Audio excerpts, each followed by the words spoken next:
SIR की सड़क से संसद तक एसआईआर पर सियासी संग्राम जारी है। मॉनसून सत्र के दौरान संसद परिसर में विपक्ष का विरोध प्रदर्शन देखने को मिला। स्पेशल इंटेंसिव रिवीजन यानी एसआईआर को लेकर संसद परिसर में विपक्षी सांसदों ने आज भी जोरदार प्रदर्शन किया। प्रदर्शनकारी सांसदों ने संसद के मकर द्वार के बाहर बड़े बड़े बैनर और पोस्टर थाम रखे थे। पोस्टर पर तीनों चुनाव आयुक्त की तस्वीर लगाई थी। वहीं विपक्षी दलों का बैनर पोस्टर के साथ संसद परिसर में अपना विरोध जताना, जिसमें वोट चोरी रोकने की मांग की गई। प्रदर्शन की अगुवाई मल्लिकार्जुन खड़गे और प्रियंका गांधी और अखिलेश यादव कर रहे थे।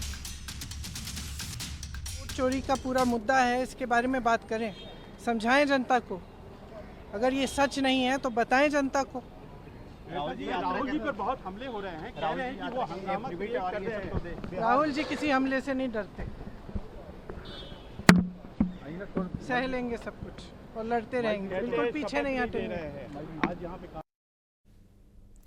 और एसआईआर पर जारी जुबानी जंग के बीच राहुल गांधी ने तीनों चुनाव आयुक्तों को धमकी दी है। बिहार यात्रा के दौरान राहुल गांधी ने कहा कि इंडिया गठबंधन की सरकार बनने पर तीनों चुनाव आयुक्तों पर कार्रवाई करेंगे। राहुल गांधी ने कहा कि वोट चोरी करने पर इलेक्शन कमिश्नर पर सख्त कार्रवाई करेंगे। बिहार के गया में रैली के दौरान वोट चोरी पकड़े जाने पर भी चुनाव आयोग उनसे हलफनामा मांग रहा है। उन्होंने कहा कि पूरा देश आपसे हलफनामा मांगेगा। राहुल गांधी ने चुनाव आयोग पर वोट चोरी का आरोप फिर से लगाया। तो वहीं दूसरी ओर बीजेपी नेता रविशंकर प्रसाद ने राहुल गांधी की वोटर अधिकार यात्रा पर सवाल खड़े किए। आपने देखा है कि मैं झूठ नहीं बोलता हूं, देखा है आपने। अब आप अच्छी तरह सुनिए। और ये जो इलेक्शन कमीशन बैठे हैं, इलेक्शन कमिश्नर बैठे हैं, इन तीनों से मैं कह रहा हूं, आप एक बात समझ लो, मोदी जी की सरकार है, वो सब ठीक है।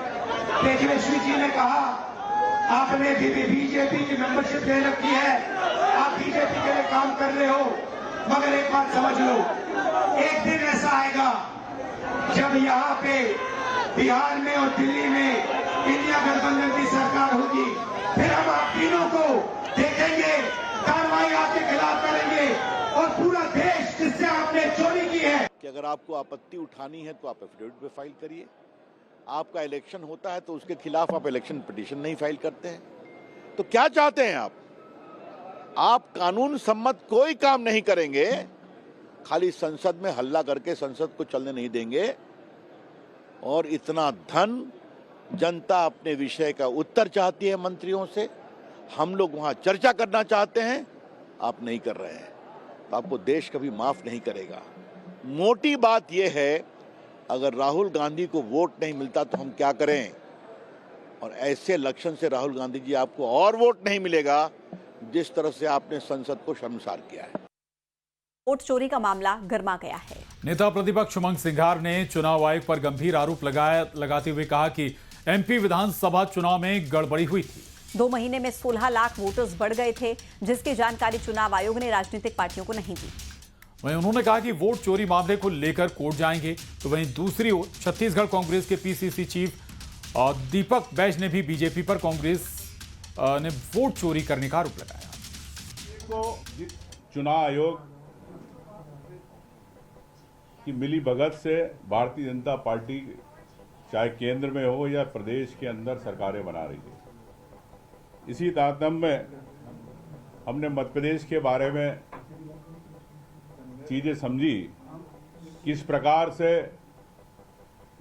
वोट चोरी करके सरकार ने मध्य प्रदेश के अंदर फर्जी जनादेश लेकर मध्य प्रदेश में भारतीय जनता पार्टी ने अपनी सरकार बनाई। ये इस प्रकार से मतदाता किस प्रकार से बढ़े, आपने देखा कि 2 अगस्त 2023 में चुनाव थे आपके नवंबर के अंदर, और अचानक 2 महीने के अंदर इतनी बढ़ोतरी क्यों? मतलब हर दिन लगभग 26,000 वोट बढ़े। ये निर्वाचन अपराध की श्रेणी में आता है, और शपथ पत्र देकर आपने निर्वाचन को गलत जानकारी दी कि मेरा मतदाता नंबर और मेरा बूथ नंबर ये है, और आपने शपथ पत्र दिया। बिल्कुल, अभी हम तमाम साथी यहाँ से निर्वाचन कार्यालय जाएंगे, शिकायत करेंगे और उनके नामांकन, उनके जो अभी वर्तमान में पद है उसको खत्म करने की बात हम लोग करेंगे, अपराध दर्ज करने की बात हम लोग करेंगे। जैसे कि और लापता अर्चना तिवारी मामले में बहुत बड़ा खुलासा हुआ है। दरअसल जिस ट्रेन से अर्चना सफर कर रही थी